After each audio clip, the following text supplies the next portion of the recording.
Check. Yo. I thought you wanted to eat, so I have to wait. No, you can still cook.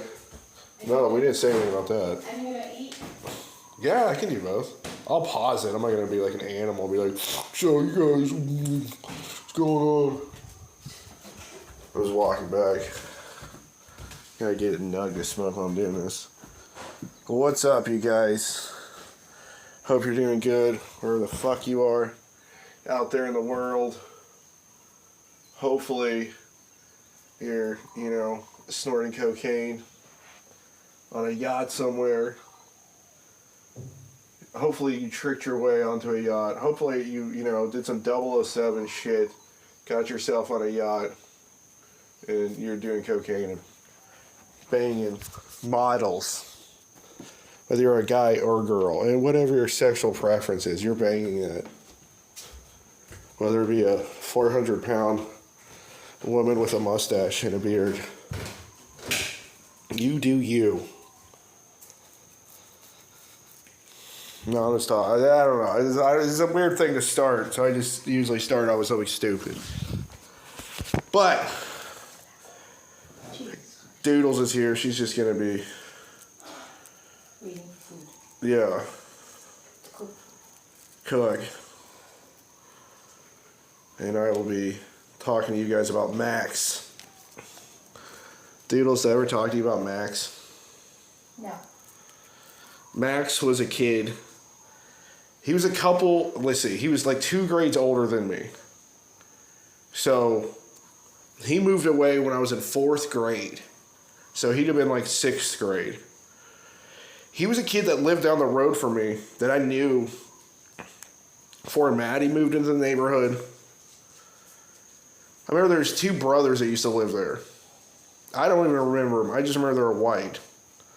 And they moved away, and then Max moved in. I don't even really remember the brothers. I have a hazy memory of them, kinda. I just remember because Alex Goss hated Max at first because he, blamed him for moving into the house. I don't think he ever told Max this, but the first, times we saw this kid in the cul-de-sac, Alex Goss was like, fuck that kid. 2 brothers used to live there. Now it's fucking, they're dumbasses. So, whatever though. But we just played with him because he was down the street from us. He lived in a cul-de-sac. So if you Goss lived in a cul-de-sac. I lived on top of this hill. It's Tennessee, so everyone lived at some part of a hill. I lived uphill from Goss, not at the top of the hill, but it was uphill from Goss and Maddie. If you left my driveway, bang to right, you'd go down this hill some to a cul-de-sac. That's where Goss lived. And if you went to the left, if you just keep going straight, you left the neighborhood. But if you banged to the left before you left the neighborhood, cul-de-sac. There's probably 10, 12 houses in between us each. And then just empty woods behind it all. It wasn't true suburbs. It was suburbs, it's not like on TV suburbs. Like the weeds or some shit. It's like you had woods and shit everywhere behind these houses. So, Max lived fucking down the road from us. And I'm not going to say the dude's last name. But Max was pretty, so before I tell these stories, I just want to Max was kind of neglected. I guess is what you didn't call it that back then. You were just a latch and key kid, But Max was pretty neglected. I'm going to start off this. I've tried to tell this podcast a couple times and I stopped because I was like, oh, this does not sound good. So I'm really going to emphasize, Max was older than me, all right? A couple years older than me. And 2, kind of shitty childhood, all right? Max was raised by his great aunt and great uncle. They were from out west somewhere originally, like Utah or Idaho, one of those weird-ass western states. They moved to Tennessee. His parents did something in an office. I don't remember at all, but they had some sort of office jobs. And they left the house at 7 a.m., and came back at like 9, right? But Max had an older brother. See, I got to explain all this because just to tell the Max story so it all makes sense. So Max's parents weren't really his parents, right? Great aunt and great aunt. Max was his parents, his mother was like their niece, one of them's nieces. And the story that I got was that Max's parents that raised him, I'm going to just refer, every time I say his parents, I mean the people that I met that raised him, all right? His parents used to babysit Max when he was a kid, and for his mom, when he was real, real little. His dad took off, like, at the wedding. Max only had one photo of his dad. He showed it to me, and it was of a wedding, and there was like 12 people, and there was like 3 or 4 tables at this wedding, and they were just hanging out talking, and one of the dudes had his back to the camera. You could see the back of his head, and he would be like, "That's my dad." And it was like, "That dude?" He was like, "Yep." It was the only photo he had of his dad, and it was the back of his fucking head. Who knows if it was even his dad? It's probably just his mom pointing at someone was like, "That's him." So who knows if he's at the fucking wedding. But anyways, that's the photo he would show me when we were kids, that it was his dad. His biological dad. So when he was like 2, his biological father already gone. So his mother would have her aunt and uncle babysit him while she went to work or whatever. One day she went to work, just didn't come back for Max. The end. Max tried to get a hold of his parents. "Hey, you can come pick up your kid?" "No, I'm not," it was the reply. That was it. So they legally adopted him. So that all being said, they didn't plan on raising Max. So they were a little older than like the rest of our parents. They're probably like hitting their 50s and shit. Late 40s and shit. Because they had kids already. So Max's dad had a son named Todd. And Todd was like in his 20s when I was a kid. Like mid-20s, right? And then Todd had a younger sister named Lisa or Cindy. I forget. The younger sister, who was like 15 or 10 years older than us, I don't know because I was a kid, she was mentally retarded. Really mentally retarded. If you ever work with the Special Olympics, they have a category for their athletes, A, B, and C. C is minor, like Arlo, and C is like, they can't talk. She would be a C. Very athletic. That's what they call them in the Special Olympics, is athletes. So, this is all going somewhere. All right. So, I don't remember if her name was Lisa or Cindy, because Max's mother also had a retarded daughter named Lisa or Cindy. So Max had 2 older sisters named Cindy and Lisa, and an older brother named Todd.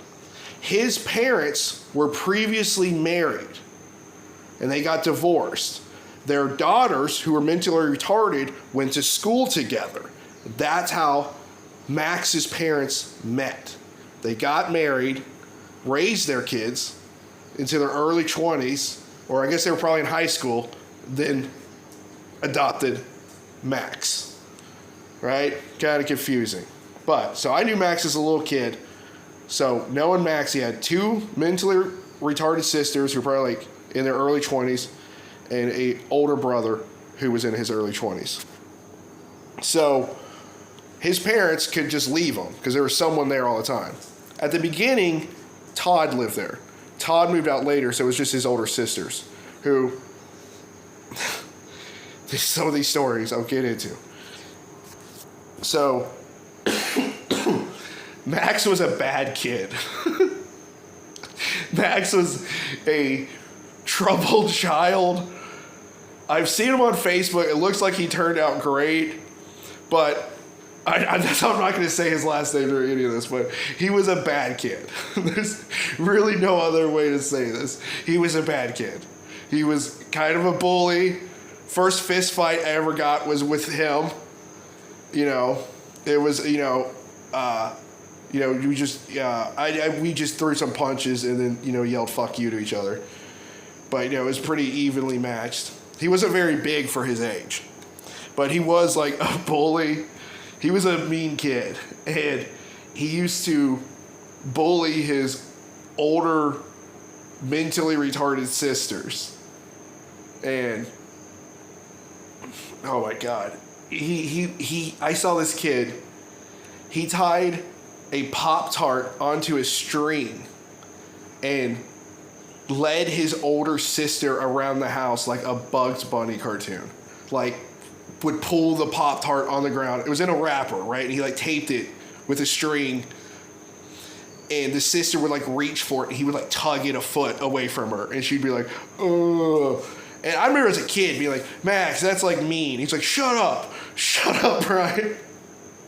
And I hate to laugh at this shit, but these are the kind of stories I have to tell. Like, I can't experience something like this and not tell it on a story podcast. But it was insane. And he drug it all the way outside until she followed it outside, and then he shut the door on her and locked her out.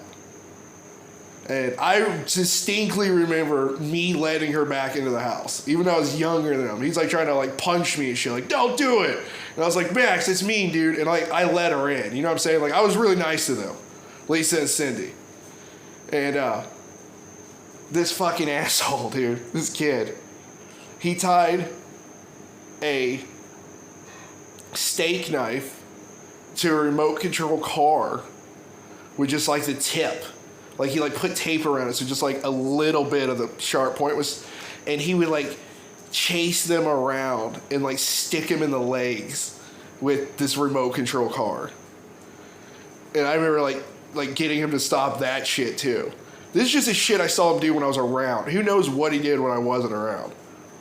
And this kid, we were lucky we didn't get killed. Because we'd be down at his house and just, there was no adult supervision, right? My parents were, kind of fucking idiots too. So we'd be down at his house all the time. And we had this cul-de-sac just to ourselves. There was, in the whole cul-de-sac, there was only 4 other houses on the street, right? This whole cul-de-sac. 2 of the houses were occupied by senior citizens that probably should have been in nursing homes, that were like literally in their 90s.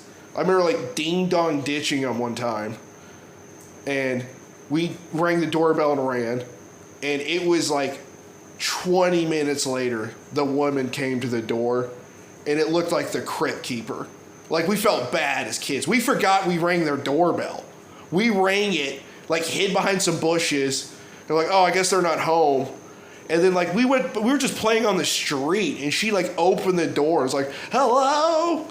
And we're like, oh God. And we're like, oh, hi. And she's like, did you boys need something? And we're like, oh no, I think we just told her. We're like, we were just fucking around and rang your doorbell. And she's like, okay, you boys have fun.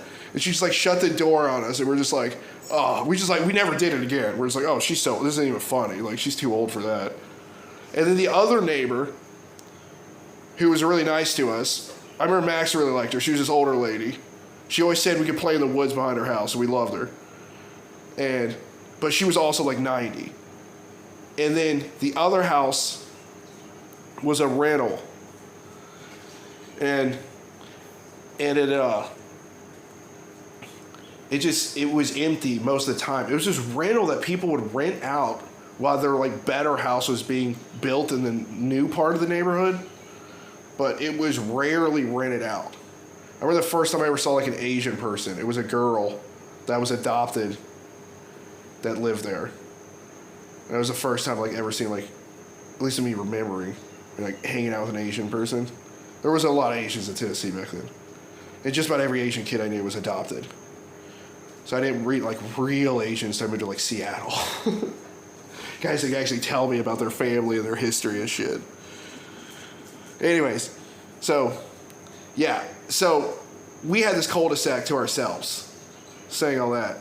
So when we were real little kids, it was fucking really cute. We would fucking like set up paint cans and ramps, and we'd go and like, you know, make little ramps and shit. We'd have like little choreographed routines we do. I remember we had a boom box. We'd play Ace of Base and shit. That was pretty sick. But then we got older, we just started playing with fire a whole lot. And we would just... I remember Maddie got a electric, one of those rocket sets. And after one or two launches of that, we got bored with it. So then we just started lighting the engines on fire. And those things just can go around and kill someone if you just cover one of those in gas and light it. And then you forget, and then it would just ignite like 30 minutes later. I remember it ignited and flew off and nailed Goss in the fucking leg. And we used to do this thing called Back to the Future. Remember Back to the Future where they go time traveling? And they fucking, all the fire would be on the ground after they went through time. So we would just pour gas on the ground and light it. Like ride our bikes through it. And like rollerblade through it. And this one time, Max wanted to have flames from his rollerblade, so he covered his rollerblades in gas and lit them while he was wearing them. And thank God it wasn't a lot of gas, but his fucking feet were on fire, and he was screaming. He was like, "Oh my God! Oh my God!" And he got on his back, thank God, and got his feet away from him. And kind of held him up, and maybe we were using diesel that day. We were able to get it out, and he didn't get burned to death. It was thank God it wasn't a lot, and it didn't really catch. He was able to shake it off. I don't know, man. That was stupid. Even as kids, we were like, damn, dude, that was fucking dumb as shit.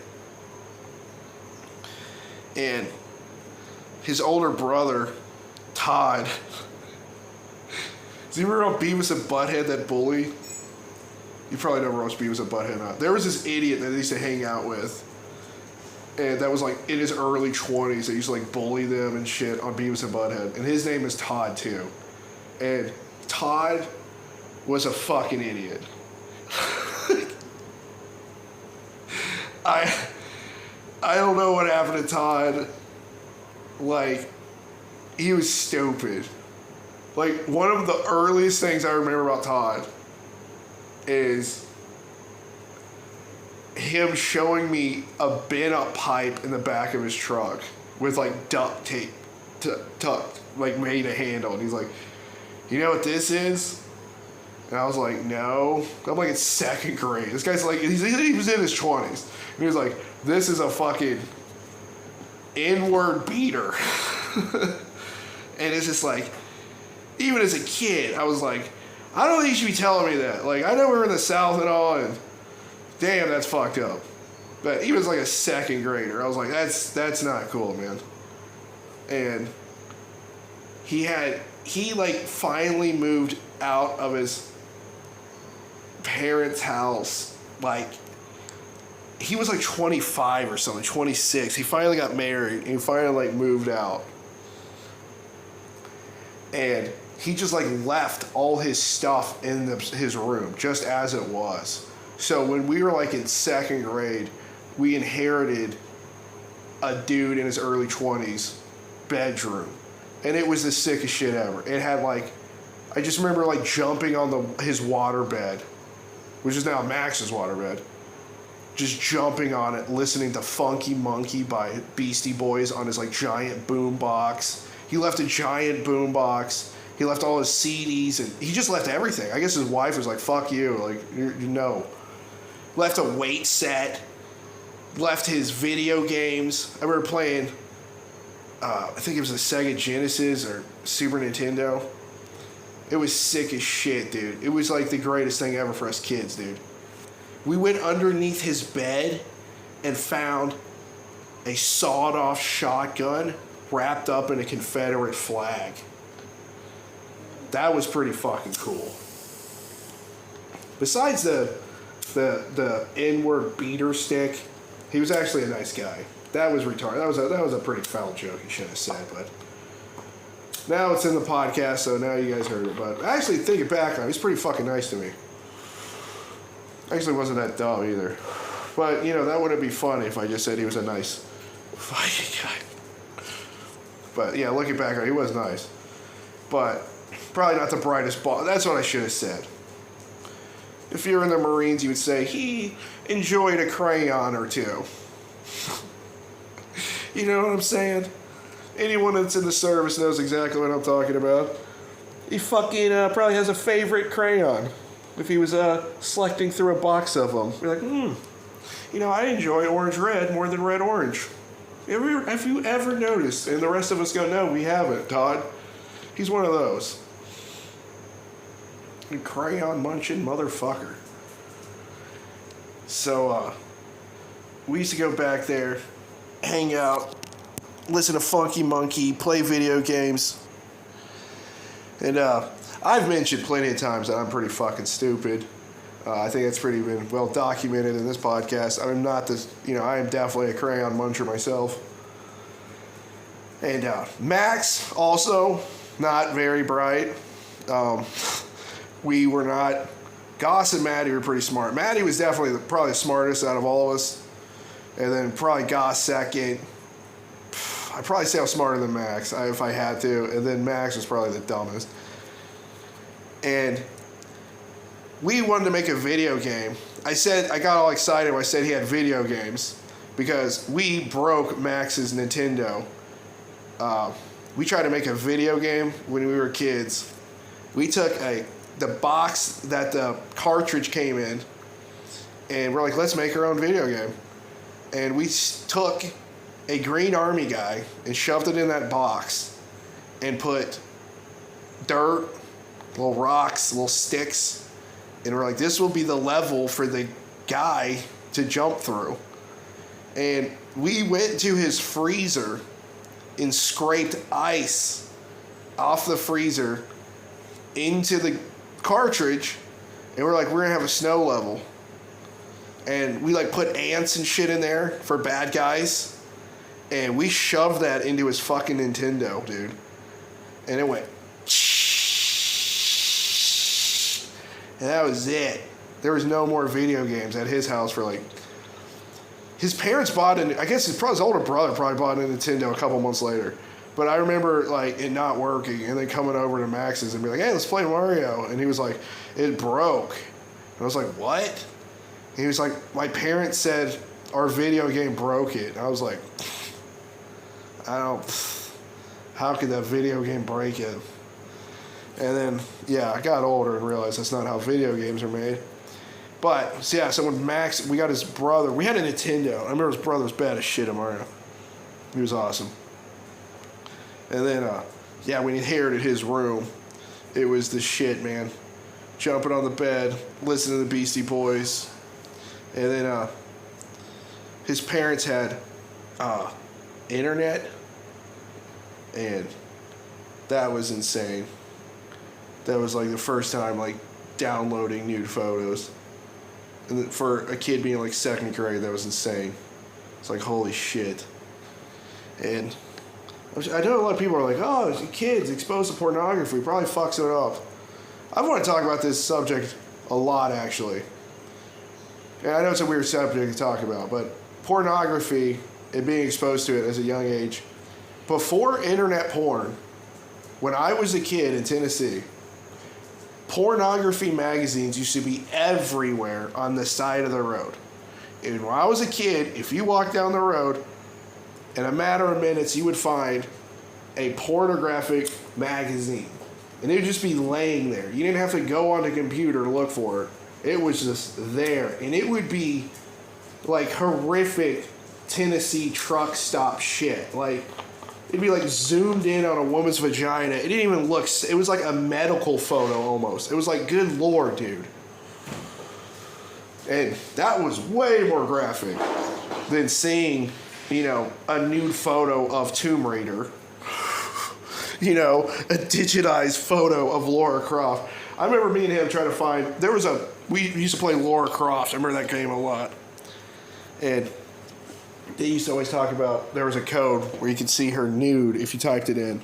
Like it mattered. It was pixelated nothing. But as a second grader, or third grader, whenever I'd been, that was insane for us that could be. And it is not true, kids. I'm sure someone has modded it now, but it wasn't ever true. And you're not kids. You're listening to this. You're a 45-year-old man. Be like, oh, man. It sucks. But Max was a crazy fucking kid. He was a really fun kid to hang out with. Me, Maddie, and Goss really, really missed him when he moved away. And that fucking piece of shit. I don't even know if I've ever told my wife this story, but she's going to hear it right now. Max, that fucking asshole, my wife just whispered he fucked me. That might have been better than what I'm about to say. Fucking Max, his mentally retarded older sister, who, looked, oh, I did? Yeah, how could I not? Yes. Yeah, she was changing, and he kicked open the door to the bathroom and ran, and I was like, what? And I was just standing there, and I saw his sister topless, and it was one of the grossest things I've ever seen in my life. That was the first pair of tits I ever saw. And, Not your mother's? Well, yeah, probably her breastfeeding my brother. It was just horrific, which no kid should ever remember that. But that's not the worst. There is probably reasons I'm fucked up. I've told this story, the time a girl threw up on me, the first time I thought I was going to get laid. Thought I was going to get my dick sucked, and Jill threw up all over my fucking crotch. And then, yeah, seeing my mother breastfeed, which I think was pretty common back then. That was just kind of life back then. What does that have to do with Jill? Well, I'm just talking about horrific sexual experiences. I walked in on a lady breastfeeding at my church one time. I didn't understand there was a nursing station room. I was a kid. And it was just, during the day, it was just a playroom. And then I ran in there during like a church service one time. I was like, holy shit. And, oh, God. Oh, then my mom teaching me sex ed when I was homeschooled. That was the worst one by far. And then, yeah, the pornographic magazines on the side of the road as a kid. But, yeah, so my point is, if there wasn't internet porn, it would just be back to... Because remember those magazines? They'd be in gas stations and shit. And it was everywhere. You would see it just laying around and shit. So, I don't know. I think it's better to have it on the internet than to have it laying on the streets where kids are playing. If you have to choose. Yeah, everything me and Max did wasn't like horrific as shit. I remember, us attacking the shit out of a wasp nest one time. And we put on a motorcycle helmet and wrapped ourselves up in winter coats in the closet and went out there and beat the shit out of wasp. And they couldn't sting us because we covered ourselves in so many layers of clothes and shit. Sometimes a wasp would work its way in there and start stinging you and you run away. And then you dress the other kid up in all the fucking armor. And then you'd give him, the wiffle bat or whatever the fuck we were fucking up this nest with. And that was really fun. I like doing that with him. That was a pretty fun fucking game we'd play. And, playing in the fucking woods and shit. I remember one time we found a rotting pine tree. This thing had rotted. This thing was about 3 feet around in diameter. A big fucking pine tree. This thing went up there at least 100 feet. And we started shaking it, and the thing was so rotting that the top of it just started falling apart around us. So 10-foot sections of this giant logs are falling inches from us, and we're just laughing our asses off while this giant tree is nearly killing us with each shake. just dropping logs that weigh hundreds of pounds, like feet from us. And we're just looking at it, shaking it. And we shook it till nothing was fall down anymore. And we were disappointed. And we're like, all right, we'll come back later and shake this tree some more. But, that was probably pretty fucking dangerous. Crawling through like sewer drains and shit. And playing in this creek. I guess it was more of a drainage ditch. Just kind of a creek. Behind his house and shit. We had a BB gun wars. I remember he shot the shit out of Maddie one time. We started shooting each other BB guns. And fucking... Like, our grandparents and dads used to do BB guns in wars in, like, the 60s and 50s. Those BB guns were, like, pieces of shit. The BB guns that we had in the 90s were way too powerful to be doing that kind of shit. Like, it would break the skin, and, like, if you would definitely blow your fucking eye out. But, like... our parents would be like, oh, BB guns, blah, blah. They didn't realize that BB guns in the past 40 years had got way more fucking powerful. So we would have BB gun wars. And, yeah, oh, shit. I got shot in the fucking ass a couple times.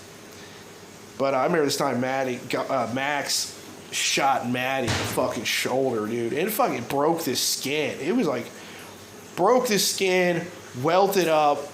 The BB we got out or fallen out, it was like a pellet. I think it was a pellet. It was like one of those pointed fucking pellets.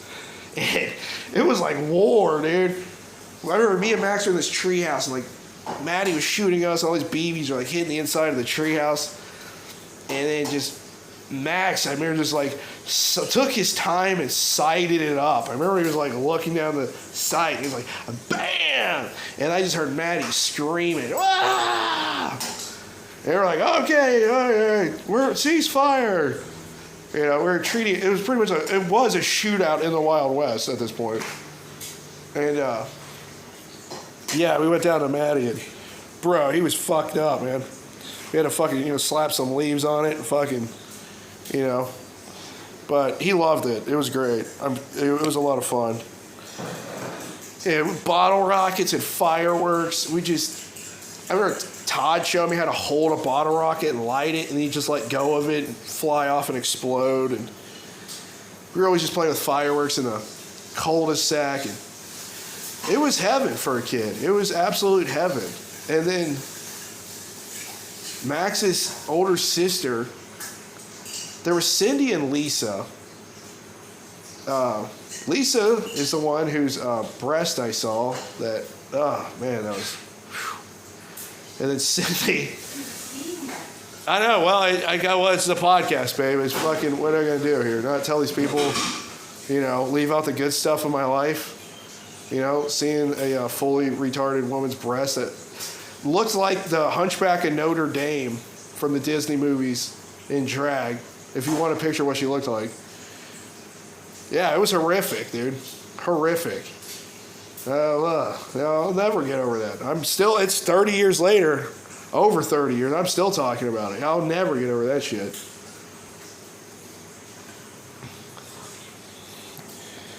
But one thing about Cindy always listened to headphones. The other one, that was like her thing. She would have headphones on 24/7. And she just loved listening to music. And I remember they were trying to get her to lose weight. And she would have to do 50 laps or something like that in the cul-de-sac. And that was something they would want her to do after school. There was a short bus that would drop them off. Me and Max would be playing in the driveway. And the short bus would drop them off. And like I said, I always tried to be really nice to him. And Lisa and Cindy were really nice to me. So I always really liked them.